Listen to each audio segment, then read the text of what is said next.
प्रिय विद्यार्थियों, सादर नमस्कार। आप सबका एक बार फिर स्वागत है मेरे YouTube चैनल अपना इकोनॉमिक्स में। सामाजिक विज्ञान जो कक्षा 10वीं की पुस्तक है, जिसमें लोकतांत्रिक राजनीति भाग 2, इस पुस्तक के पहले पाठ में सत्ता की साझेदारी के बारे में बताया गया है। इस सत्ता की साझेदारी पाठ से आज मैं आपको कुछ ऐसे प्रश्न लेकर आया हूं, जिनको यदि आप आज वीडियो के माध्यम से ही सुन लेंगे, समझ लेंगे, तो आप परीक्षा में उत्तर को हल कर सकते हैं, यदि इस प्रकार के आपसे परीक्षा में प्रश्न आते हैं तो। सबसे पहले हम यहाँ बात करेंगे बेल्जियम की, कि बेल्जियम में किस प्रकार के समुदाय हैं और वहाँ की राजधानी क्या है, उसके प्रश्न भी रहेंगे इसमें, और वहाँ पर किस भाषा का प्रयोग वहाँ के निवासी करते हैं। इसके बाद हम श्रीलंका के बारे में जानेंगे। तो आइए इसकी शुरुआत करते हैं। सबसे पहले यहाँ पर पहला प्रश्न है कि बेल्जियम कहाँ का एक छोटा सा देश है। तो बेल्जियम यूरोप का। यहाँ यदि आपको रिक्त स्थान में पूछा जाए तो हम उत्तर देंगे बेल्जियम यूरोप महाद्वीप का या यूरोप का एक छोटा सा देश है। यह जो मैं आपको तथ्य लेके आया हूँ, यह आपकी पाठ्य पुस्तक पर आधारित हैं, यानी जो NCERT की जो पुस्तक है उसी पुस्तक से मैंने महत्वपूर्ण बिंदुओं को छांटा है, जिससे आपके प्रश्न बन सकते हैं। अगला प्रश्न है, बेल्जियम देश भारत के किस राज्य से छोटा है। तो क्षेत्रफल की दृष्टि से जो बेल्जियम देश है वह भारत के हरियाणा राज्य से भी छोटा है। अगला प्रश्न इसमें कि बेल्जियम की सीमा किन किन देशों से लगती है। तो बेल्जियम की सीमा जो है, बॉर्डर है, वो 4 देशों से लगती है, फ्रांस, नीदरलैंड, जर्मनी और लग्जमबर्ग। तो आप ये याद कर लीजिए, यह भी प्रश्न पूछा जा सकता है कि फ्रांस की सीमा किन किन देशों से लगती है। तो इसका सही उत्तर हो जाएगा फ्रांस, नीदरलैंड, जर्मनी और लग्जमबर्ग से। बेल्जियम की आबादी कितनी है। तो वहाँ की आबादी 1 करोड़ से थोड़ी अधिक है। अगला जो प्रश्न है कि बेल्जियम की आबादी का जो फ्लेमिश क्षेत्र में रहने वाले लोग हैं, फ्लेमिश क्षेत्र में रहते हैं, वो कितने प्रतिशत हैं। वह 59% व्यक्ति हैं और जो डच भाषा बोलते हैं। अगली बात इसी के अंतर्गत कि बेल्जियम की जो 40% आबादी है वह बेलोनिया क्षेत्र में रहती है और फ्रेंच भाषा बोलती है। तो आपको ये तथ्य याद रखते रहना है। बेल्जियम में बाकी जो जनता बची, यानी 1% लोग बचे हैं, वो किस भाषा को बोलते हैं, जर्मन भाषा को बोलते हैं। अगला तथ्य है कि बेल्जियम की राजधानी कहाँ है। तो ब्रुसेल्स में बेल्जियम की राजधानी है। अगला, ब्रुसेल्स की आबादी किस किस भाषा को बोलती है। तो इसका हम उत्तर बता सकते हैं कि ब्रुसेल्स के 80% लोग तो फ्रेंच भाषा बोलते हैं और 20% लोग डच भाषा बोलते हैं। अगला प्रश्न है कि बेल्जियम में फ्रेंच एवं डच बोलने वाले समूहों के बीच तनाव कब बढ़ने लगा। तो बच्चों, यह 1950 और 1960 के दशक की बात है, जब बेल्जियम में फ्रेंच एवं डच बोलने वाले समूहों के बीच तनाव बढ़ने लगा था। तो सही उत्तर हो जाएगा इसका 1950 और 1960 के दशक में।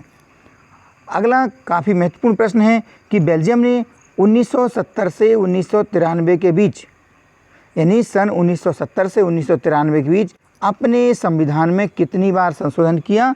तो इसका उत्तर हो जाएगा 4 बार। अगला प्रश्न है, बेल्जियम के संविधान के अनुसार केंद्रीय सरकार में डच और फ्रेंच भाषी मंत्रियों की संख्या का अनुपात कितना है। यानी वहाँ के संविधान के हिसाब से, बेल्जियम के संविधान के हिसाब से वहाँ की जो केंद्र सरकार है उसमें डच भाषी और फ्रेंच भाषी मंत्री कितने हो सकते हैं। तो यह बराबर बराबर हो सकते हैं, यानी एक समान अनुपात रहेगा, बराबर बराबर। अगला प्रश्न है कि बेल्जियम में सामुदायिक सरकार का चुनाव किस आधार पर किया जाता है। तो बेल्जियम में एक सामुदायिक सरकार बनती है, जो कि भाषा के आधार पर वहाँ के लोगों का चुनाव होता है। जो चुने जाते हैं वह भाषा के आधार पर चुने जाते हैं। अगला प्रश्न है, यूरोपीय संघ का मुख्यालय कहाँ पर स्थित है। तो यूरोपीय संघ का जो मुख्यालय है बेल्जियम की राजधानी ब्रुसेल्स में है। अगला प्रश्न, सामुदायिक सरकार की व्यवस्था किस देश में है। तो सामुदायिक सरकार की व्यवस्था बेल्जियम में है। अगला प्रश्न, बेल्जियम का क्षेत्रफल हमारे देश भारत के किस राज्य से भी कम है। तो सही उत्तर इसका हरियाणा राज्य से। अगला प्रश्न, सत्ता की साझेदारी का अच्छा उदाहरण प्रस्तुत करने वाला देश कौन सा है। तो बच्चों, आपने पाठ पढ़ा होगा, बेल्जियम एक ऐसा देश है जो सत्ता की साझेदारी का सबसे अच्छा उदाहरण प्रस्तुत करने वाला देश है। अगला प्रश्न, बेल्जियम में किस प्रकार की शासन व्यवस्था है? तो बेल्जियम में संघीय शासन व्यवस्था है। बेल्जियम की भाषा कौन सी है? तो बेल्जियम में 2 भाषाएं मुख्य रूप से चलती हैं, डच एवं फ्रेंच। तो ये तो बात थी बच्चों बेल्जियम के बारे में, वहाँ की राजधानी, वहाँ की भाषा के बारे में। अब हम बात करते हैं श्रीलंका के बारे में कि वहाँ पर सिंहली और तमिल भाषी जो लोग रहते हैं उनके बीच कैसी क्या स्थिति रही, उससे संबंधित प्रश्न है। आइए हम शुरुआत करते हैं अब श्रीलंका के बारे में। श्रीलंका किस वर्ष स्वतंत्र राष्ट्र बना? सही उत्तर है 1948 ईस्वी में। यानी श्रीलंका कब आज़ाद हुआ? सन 1948 में। अगला, सिंहली को श्रीलंका में कब राजभाषा घोषित किया गया? इसका उत्तर है सन 1956 में। अगला प्रश्न है, श्रीलंका की आबादी किस किस भाषा को बोलती है? हमें प्रतिशत के हिसाब से बताना है। तो श्रीलंका की 74% आबादी सिंहली भाषा बोलती है, वहाँ की 18% आबादी तमिल भाषा बोलती है। इसके साथ साथ हमें याद रखना है कि वहाँ जो ईसाई जातीय समूह हैं 7% है, जो कि तमिल और सिंहली दोनों ही भाषाएं बोलते हैं। तो याद रखेंगे कि 74% वहाँ की जो जनता है, आबादी है, वह सिंहली भाषा बोलती है और शेष 18% आबादी तमिल भाषा बोलती है। 7% ऐसी हैं जो कि तमिल और सिंहली दोनों भाषाएं बोलते हैं। अगला प्रश्न है, श्रीलंका की आबादी में ईसाई लोगों का हिस्सा कितना है? तो अभी हमने पहले प्रश्न में देख लिया था 7%, यानी वहाँ की आबादी में ईसाई लोग कितने प्रतिशत हैं? 7%। अगला प्रश्न है, उत्तर पूर्वी श्रीलंका में स्वतंत्र तमिल ईलम सरकार बनाने की मांग को संगठन कब बने? यानी वहाँ पर उत्तर पूर्वी जो श्रीलंका है उसमें स्वतंत्र तमिल ईलम सरकार बनाने की जो मांग के संगठन बने सन 1980 के आसपास, यानी हम यहाँ पर बताएंगे 1980 के दशक में। अगला प्रश्न है, श्रीलंका में गृह युद्ध की समाप्ति किस वर्ष हुई? तो इसका उत्तर है सन 2009 में। अगला प्रश्न है, बहुसंख्यकवाद के कारण युद्ध कहाँ छिड़ गया? तो यह कहाँ छिड़ा था?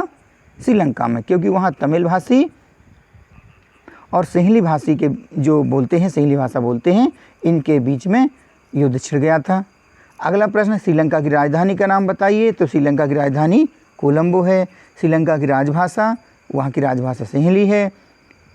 और एक प्रश्न ये आपका अर्थशास्त्र की जो पुस्तक है उस पुस्तक में भी मिल सकता है कि आर्थिक विकास, शिक्षा, स्वास्थ्य के मामले में किस देश का रिकॉर्ड हमारे पड़ोसी राष्ट्र में सबसे अच्छा है? तो वह देश है श्रीलंका। श्रीलंका का आर्थिक विकास, शिक्षा और स्वास्थ्य के मामले में रिकॉर्ड हमारे पड़ोसी राष्ट्रों में सबसे अच्छा है। श्रीलंका कहाँ स्थित है? अगर ऐसा प्रश्न आता है तो श्रीलंका भारत के दक्षिण में स्थित है। यह एक द्वीपीय देश है। श्रीलंका की आबादी कितनी है? तो यहाँ की आबादी करीब 2 करोड़ है। अब ये बात हो गई, हमने पहले बेल्जियम के बारे में देखा और इसके बाद हमने देखा श्रीलंका के बारे में। अब इसी पाठ में आगे कुछ जो सरकार के विभिन्न रूप हैं, सत्ता का बंटवारा है, क्षैतिज बंटवारा है, ऊर्ध्वाधर बंटवारा, इसके बारे में कुछ प्रश्न हैं, उनको देख लेते हैं। पूरे देश के लिए बनने वाली एक सामान्य सरकार को अक्सर क्या कहते हैं? ऐसी सरकार को संघ सरकार या केंद्र सरकार कहते हैं। अगला, सत्ता का क्षैतिज बंटवारा बताइए, या सत्ता के कौन कौन से अंग हैं? तो इसमें हम अगर प्रश्न सत्ता का क्षैतिज बंटवारा पूछा जाए तब भी हम लिख सकते हैं, या सत्ता के अंग कौन कौन से हैं तब भी यही उत्तर रहेगा, विधायिका, कार्यपालिका और न्यायपालिका। अगला प्रश्न है, सत्ता का सीधा या ऊर्ध्वाधर वितरण क्या है? तो सत्ता का जो सीधा ऊर्ध्वाधर वितरण में बताएंगे, सबसे पहले केंद्र सरकार, फिर वहाँ की राज्य सरकार के बीच में सत्ता का वितरण जो होता है वही सत्ता का सीधा या ऊर्ध्वाधर वितरण होता है। अगला जो प्रश्न है कि पार्टियां, जो राजनीतिक दल होते हैं, यानी पार्टियां सत्ता के लिए आपस में क्या करती हैं? तो पार्टियां सत्ता के लिए आपस में प्रतिस्पर्धा करती हैं। अगला प्रश्न है कि कार्यपालिका और विधायिका द्वारा बनाए कानूनों पर अंकुश कौन रखता है? तो बच्चों, कार्यपालिका और विधायिका द्वारा जो कानून बनाए जाते हैं उन पर अंकुश कौन रखता है? न्यायपालिका। अगला प्रश्न, जब विभिन्न पार्टियां सरकार बनाने के लिए सत्ता में भागीदारी करती हैं तो उस सरकार को कौन सी सरकार कहते हैं? तो उस सरकार को कहते हैं गठबंधन की सरकार। यानी जब किसी एक राजनीतिक दल को पूर्ण बहुमत नहीं मिलता है, जब अलग अलग पार्टियां मिलकर के सरकार बनाने के लिए सत्ता में भागीदारी करती हैं, सरकार बनाती हैं, तो उस सरकार को गठबंधन की सरकार कहा जाता है। अगला प्रश्न है कि उच्चतर और निम्नतम या निम्नतर, उच्चतर और निम्नतर स्तर की सरकारों के बीच सत्ता का बंटवारा क्या कहलाता है?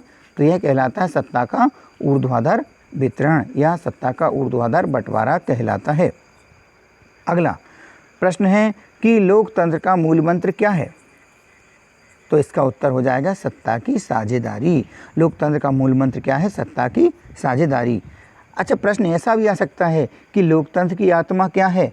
तो उसका उत्तर भी हो जाएगा सत्ता की साझेदारी। अगला प्रश्न, कानूनों का निर्माण कौन करता है?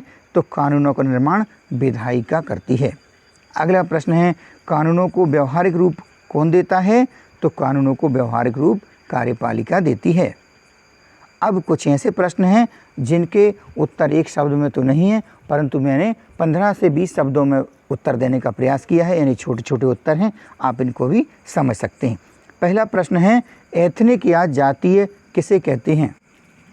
ऐसा सामाजिक विभाजन जिसमें हर समूह अपनी अपनी संस्कृति को अलग मानता है, एथनिक या जातीय कहलाता है।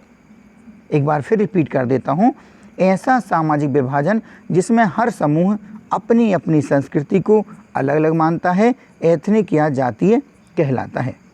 अगला प्रश्न है इसके अंतर्गत कि गृह युद्ध किसे कहते हैं? तो किसी मुल्क में यानी किसी देश में सरकार विरोधी समूहों की हिंसक लड़ाई को गृह युद्ध कहते हैं। अगला प्रश्न है, बहुसंख्यकवाद क्या है? इसका उत्तर हो जाएगा जब कोई समुदाय बहुसंख्यक हो, यानी ज़्यादा मात्रा में हो, ज़्यादा संख्या में हो, तो जब कोई समुदाय बहुसंख्यक हो, वह देश में मनमाने ढंग से शासन करे एवं अल्पसंख्यक समुदाय की इच्छाओं की अवहेलना यानी अनदेखी करे, तो इसे ही बहुसंख्यकवाद कहते हैं। अगला प्रश्न है, सत्ता की साझेदारी किसे कहते हैं? तो जब किसी शासन व्यवस्था में हर सामाजिक समूह और समुदाय की भागीदारी सरकार में होती है, तो इसे ही सत्ता की साझेदारी कहते हैं। अगला प्रश्न है कि सत्ता की साझेदारी के पक्ष में तर्क दीजिए, यानी हमें यह बताना है कि सत्ता की साझेदारी क्यों जरूरी है और इसकी क्या अच्छाई है। तो बताते हैं, सत्ता में लोगों की भागीदारी बढ़ाती है। अगला इसी में पॉइंट है कि विभिन्न समुदायों के बीच टकराव को यह कम करती है। अगला पॉइंट कि पक्षपात का अंदेशा कम करती है। और अगला है कि विविधताओं को अपने में समेट लेती है। तो ये सत्ता की साझेदारी के पक्ष में हमने 4 तर्क दे दिए हैं। आशा करता हूँ आपको अच्छे समझ में आए होंगे। अगला प्रश्न है, युक्तिपरक क्या है? तो इसका उत्तर देना है कि लाभ हानि या हानि लाभ का हिसाब लगाकर सावधानी पूर्वक लिया गया फैसला ही युक्तिपरक कहलाता है। अगला एक प्रश्न और है कि लेबनान में जो राष्ट्रपति बनते हैं, प्रधानमंत्री और उप प्रधानमंत्री और संसद के अध्यक्ष किस किस समुदाय के चुने जाते हैं? आपने एक चैप्टर इसमें पढ़ा हुआ खलीली की उलझन, इसके अंतर्गत यह लिखा हुआ है कि लेबनान में राष्ट्रपति ईसाई कैथोलिक होना चाहिए, यानी वहाँ का जो राष्ट्रपति बनता है वह राष्ट्रपति बनते हैं वो ईसाई कैथोलिक होना चाहिए। वहाँ पर यानी कि लेबनान में सिर्फ सुन्नी मुसलमान ही प्रधानमंत्री बन सकता है, उप प्रधानमंत्री ऑर्थोडॉक्स ईसाई, और संसद का जो अध्यक्ष का पद है वह शिया मुसलमान के लिए तय किया गया है। तो बच्चों, आशा करता हूँ आपने इन प्रश्नों को अच्छे से समझ लिया होगा। आपको यह विश्वास दिलाता हूँ कि वार्षिक परीक्षा में इनसे हटकर प्रश्न आने की संभावना बिल्कुल नहीं है, क्योंकि मैंने हर चैप्टर से उस भाग से मैंने अच्छे से प्रश्नों को ले लिया है और अधिक से अधिक पाठ को इसमें समाहित कर लिया है। वीडियो अच्छा लगा हो तो लाइक करें, अपने मित्रों को शेयर करें। आप सभी का बहुत बहुत धन्यवाद। साथ ही साथ यह भी बताना चाहूँगा कि सामाजिक विज्ञान और अर्थशास्त्र विषय के शिक्षण हेतु मैं समय समय पर अपने चैनल पर वीडियो उपलब्ध कराता रहता हूँ। आप सबने इस वीडियो को देखा, आप सभी का बहुत बहुत धन्यवाद।